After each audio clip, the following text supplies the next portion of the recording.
তো দেখো আমার হাতে একটা কি আছে, টাকা আছে তাই না? হাতে কি আছে? টাকা। আচ্ছা, এই টাকা নিয়ে যদি এখন আমি দোকানে যাই, আমি যেটা খুশি সেটা কি কিনতে পারবো? কিন্তু একটা জিনিসের দাম যদি হয় 1000 টাকা, আমি কি এই 500 টাকা দিয়ে কিনতে পারবো? কথা বলো। যেই জিনিসের দাম 500 টাকার মধ্যে আমি এটা দিয়ে শুধুমাত্র সেটাই কিনতে পারবো, তাই না? আমরা যে বলি যে তুমি ভালো কাজ করো, ভালো কাজ করলে আল্লাহ তাআলা তোমাকে সওয়াব দিবেন, এই ভালো কাজ করো, এই নেকির কাজ করো, তাহলে তুমি নেকি পাবা। মাঝে মধ্যে প্রশ্ন আসে না যে নেকি কি জিনিস? আসে। নেকি আবার কি? আমি একটা ভালো কাজ করলাম, নামাজ পড়লাম, কোরআন শরীফ পড়লাম, কিন্তু নেকি যে পাবো বলে, সেই নেকিটা কবে পাবো, কোথায় পাবো, কিভাবে পাবো? তাহলে এই যে আমরা বলি যে আমরা কি পাবো, নেকি পাবো, সওয়াব পাবো। যদি তুমি নামাজ পড়ো, যদি তুমি কোরআন শরীফ পড়ো, তাহলে তুমি কি পাবা? সওয়াব পাবা। কিন্তু সওয়াবটা আসলে কেমন, কি করে সেটা দিয়ে? কখনো প্রশ্ন আসছে মাথায়? অনেক সময় অনেক ভাবে কি রে, সওয়াব পাবো বলে নামাজ পড়ছি, কোরআন শরীফ পড়ছি, তো সওয়াবটা কোথায়? দেখো এই যে আমাদের এই 500 টাকা, এটা কি অস্ট্রেলিয়ার টাকা নাকি বাংলাদেশের টাকা নাকি ভারতের টাকা? বাংলাদেশের টাকা। এই বাংলাদেশের টাকাটা নিয়ে যদি আমি এখন ভারতে যাই, চলবে এই টাকা? আমি যদি এই টাকা নিয়ে ভারতে গিয়ে বলি ভাই আমাকে কিছু দেন, আমাকে দিবে তারা? তারা কি বলবে? যে তুমি কি নিয়ে আসো? রুপিয়া, রুপিয়া কি নিয়ে আসো? কারণ ভারতে টাকা চলে না, ভারতে কি চলে? আচ্ছা, আমি সেই রুপি নিয়ে গেলাম, সেখান থেকে আমি আবার কি করলাম, ধরো সৌদি আরব চলে গেলাম। সৌদি আরব গিয়ে যদি আমি সেই রুপি অথবা টাকা দেই, চলবে? তারা কি বলবে? তারা বলবে আমাকে কি দাও, রিয়াল দাও। কি রিয়াল দিলে তখন তুমি কিছু সদাই করতে পারবা, কিনতে পারবা, কিন্তু টাকা দিয়ে তুমি কিনতে, এটা কি জানো? আবার তুমি ধরো রিয়াল ব্যবস্থা করলা, টাকাকে কনভার্ট করে রিয়াল নিলা, এই রিয়াল নিয়ে তুমি যদি আবার চলে যাও কোথায়, আমেরিকা, সেখানে গিয়ে যদি তুমি রিয়াল দাও কোনো দোকানে গিয়ে, হবে? তারা বলবে কি আমাকে ডলার দাও। কি দাও? ডলার দাও। তাহলে সেখানে রিয়ালও চলে না, রুপিয়াও চলে না, টাকাও চলে না, সেখানে চলে ডলার। আবার এই ডলার নিয়ে যদি তুমি যাও সেনজেনের কোনো একটা কান্ট্রিতে, তুমি যদি ফ্রান্স যাও, ইতালি যাও, সেখানে আবার তোমার চলবে কি, ইউরো। কি ইউরো চলবে তোমার সেখানে। ইটালিতে গিয়ে তুমি ডলার দিলে হবে না, তোমাকে দিতে হবে কি, euro. 1 euro, 2 euro, 3 euro, 20 euro, এরকম ইউরো দিতে হবে তোমাকে। তাহলে দেখো, আবার এই ইউরো নিয়ে যদি তুমি আবার কানাডা যাও, সেখানে আবার কানাডিয়ান যে ডলার আছে, সেই কানাডিয়ান ডলার তোমার কি সেখানে লাগবে। তার মানে পৃথিবীর মধ্যেই তুমি এক জায়গা থেকে আরেক জায়গায় গেলে তোমার এই টাকা চলে না। দুনিয়া থেকেও যখন আমরা একদম টোটালি বিদায় নিয়ে আখিরাতে চলে যাব, তখন এই দুনিয়ার টাকা পয়সাও চলবে না। কথা বোঝা গেছে? দুনিয়ার মধ্যে জাস্ট একটা বর্ডার, একটা এরিয়া, এই পার থেকে ওই পারে চলে গেলে আর তোমার এই পারের টাকা, এই পারের রিয়াল, এই পারের ডলার চলে না, তাই না? ঠিক তেমনি দুনিয়া থেকে যখন আমরা আখিরাতে চলে যাব, কথা বোঝা গেছে, তখন আমাদের এই টাকা পয়সা সম্পদ কোনো কিছুই আমাদের কাজে আসবে না। তখন যেটা কাজে আসবে সেটাই হচ্ছে সওয়াব, সেটাই হচ্ছে নেকি। কথা বোঝা গেছে?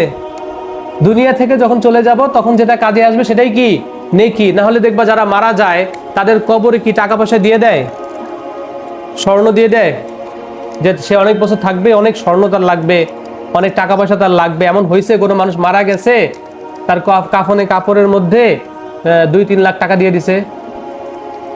কারণ মানুষ জানে যে মানুষ মারা গেলে তার কি হয় না, এই টাকা পয়সাগুলো আর কোনো কাজে। তাহলে কাজে লাগে কি, সওয়াব। কি লাগে, একটু আওয়াজ করে বলো, কি কাজে লাগে? সওয়াব, নেকি, এগুলো কাজে লাগে। তাহলে আমরা যখন নামাজ পড়ি, আমরা যখন কোরআন পড়ি, আমরা যখন ভালো কাজ করি, তখন আল্লাহ তাআলা আমাদেরকে সওয়াব দেন, নেকি দেন। এখন আসো, দুনিয়াতে যার যত বেশি টাকা সে তত আরাম করতে পারে, তাই না?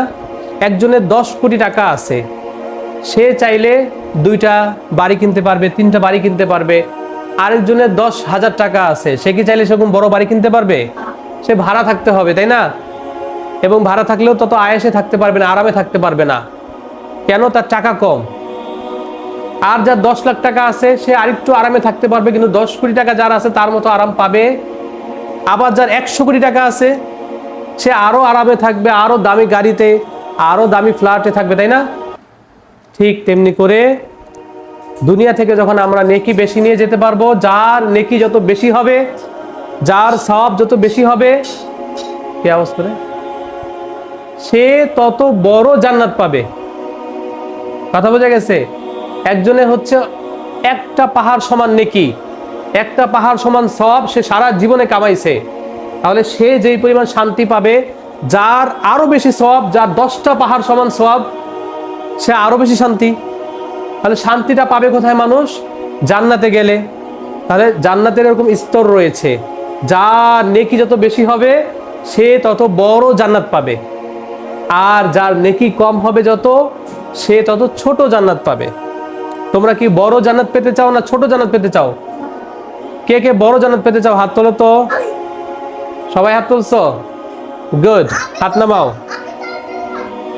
আচ্ছা, তাহলে যদি বেশি বড় জান্নাত পেতে চাও, তাহলে বেশি বেশি আমল করবা না কম কম? বেশি বেশি না কম কম? বাবা মার কথা শুনতে হবে কি হবে না? বড়দের সালাম করতে হবে কি হবে না? শিক্ষকের কথা শুনতে হবে কি হবে না? নামাজ পড়তে হবে কি হবে না? বেশি বেশি কোরআন পড়তে হবে কি হবে না? যদি বেশি বেশি কোরআন পড়ো একমাত্র আল্লাহ তাআলাকে খুশি করার জন্য, যে হুজুর দেখতেছে এই জন্য পড়ি, বাবা মা পড়তে বলছে এই জন্য শুধুমাত্র পড়ি, না তো পড়তাম না, তাহলে সওয়াব পাওয়া যাবে? বাবা বলছে এই নামাজ পড়ো নাহলে পিটুনি দেবো, ওই পিটুনির ভয়ে তুমি নামাজ পড়তেছো, তাহলে ওই নামাজে কি সওয়াব পাওয়া যাবে? নামাজ পড়বো, কোরআন শরীফ পড়বো, কার জন্য? আল্লাহ তাআলার জন্য। ঠিক আছে? আল্লাহ তাআলা আমাদের সবাইকে কি বেশি বেশি নেকি করে, বেশি বেশি আমল করে, সওয়াব করে জান্নাত অর্জন করার তৌফিক দান করুক। সবাই বলে আমিন।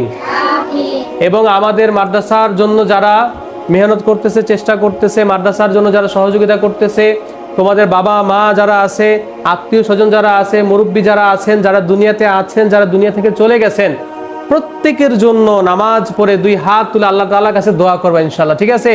কে কে দোয়া করবা দেখি হাত তুলে দেখাও তো। মাশাআল্লাহ, সবাই দোয়া করবা। আল্লাহ, যারা এই মাদ্রাসার জন্য সহযোগিতা করে, যারা আমাদের জন্য সহযোগিতা করে, যারা আমাদের বাবা মা আছে, যারা এই দুনিয়া থেকে চলে গেছে, যারা বেঁচে আছে, দাদা দাদি, নানা নানি, প্রত্যেকের জন্য আল্লাহ তাআলার কাছে কি করবা? দোয়া করবা। ঠিক আছে? যে যেই নিয়তে সহযোগিতা করে আল্লাহ তাআলা যেন তার নিয়তকে পূরণ করে দেন। এবং আমাদের কোরআন শরীফ পড়া, আমাদের জিকির করা, আমরা জিকির করি না, আমরা কোরআন পড়ি না, আমরা নামাজ পড়ি না, এখানে সব সওয়াব যেন আল্লাহ তাআলা কবুল করেন এবং এগুলো